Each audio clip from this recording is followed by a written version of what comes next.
વડોદરાના ડભોઈમાં આરોગ્ય સાથે ગંભીર ચેડા। ઢાબાના ભોજનમાંથી મકોડો નીકળ્યો અને વાળ, દાળમાંથી નીકળ્યો પણ મકોડો, પનીરના શાકમાંથી વાળ નીકળ્યો। શ્રી કૃષ્ણ કાઠિયાવાડી ઢાબાના ભોજનની ગુણવત્તા સામે સવાલ થયા। ગ્રાહકે ફરિયાદ કરતા સંચાલકે ઉડાવ જવાબ આપ્યો। સ્ટેચ્યુ ઓફ યુનિટી જતા પ્રવાસીઓ અહીંયા ભોજન કરે છે। ઢાબામાં સ્વચ્છતા સામે પણ સવાલ ઉઠ્યા। હવે આરોગ્ય વિભાગની કાર્યવાહી પર નજર રાખવામાં આવી રહી છે।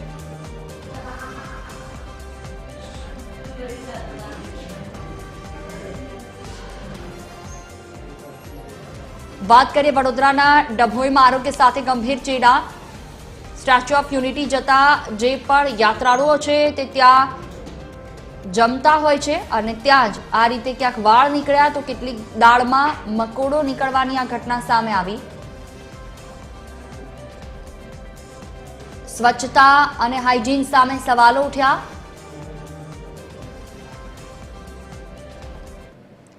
Associate editor Amit Thakur phone line पर जोड़ाया है हमारी साथी। जी अमित, क्यारनी आ घटना है, ग्राहक सुरक्षा में तेनी रजूआत करवामां आवी के नहीं?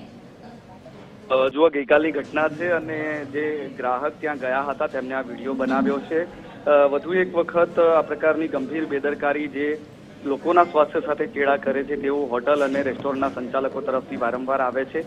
आ प्रकारनी गंभीर बेदरकारी वधु एक वखत आवी छे। डभोई पासे छे कृष्णा काठियावाड़ी रेस्टोरंट अने त्यां जे पण वडोदराथी स्टेच्यू ऑफ यूनिटी जता मार्ग पर आवे छे अने जे पण लोको त्यां जाय छे तो अहींया ए जमवानुं पसंद करे छे अने तेमां ज गंभीर बेदरकारी सामे आवी छे। ग्राहके दाळ मंगावी हती तेमांथी मकोडो નીકળ્યો હતો, જ્યારે પનીરનું જે શાક મંગાવ્યું હતું તેમાંથી વાળ પણ નીકળ્યો હતો। આ અંગે જ્યારે રજૂઆત કરવામાં આવી રેસ્ટોરન્ટના માલિકને, સંચાલકને, તો તેમને ગંભીરતાથી તે વિષયને ન લીધો, ઉડાવ જવાબ આપ્યો અને એટલા માટે હવે ગ્રાહકે આ વિડીયો બનાવીને વાયરલ કર્યો છે।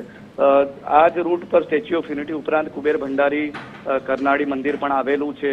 લાખો શ્રદ્ધાળુઓ ત્યાં દર વર્ષે દર અમાસે જતા હોય છે, એટલે આ રૂટ પર જેટલા પણ રેસ્ટોરન્ટ ને આવેલા છે તેમાં કૃષ્ણા કાઠિયાવાડી પણ તેમાંનું એક છે।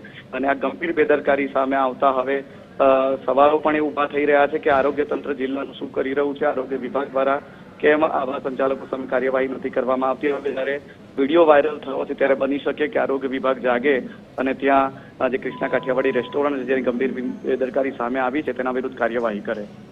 बिल्कुल, तमाम जानकारी बदल आभार।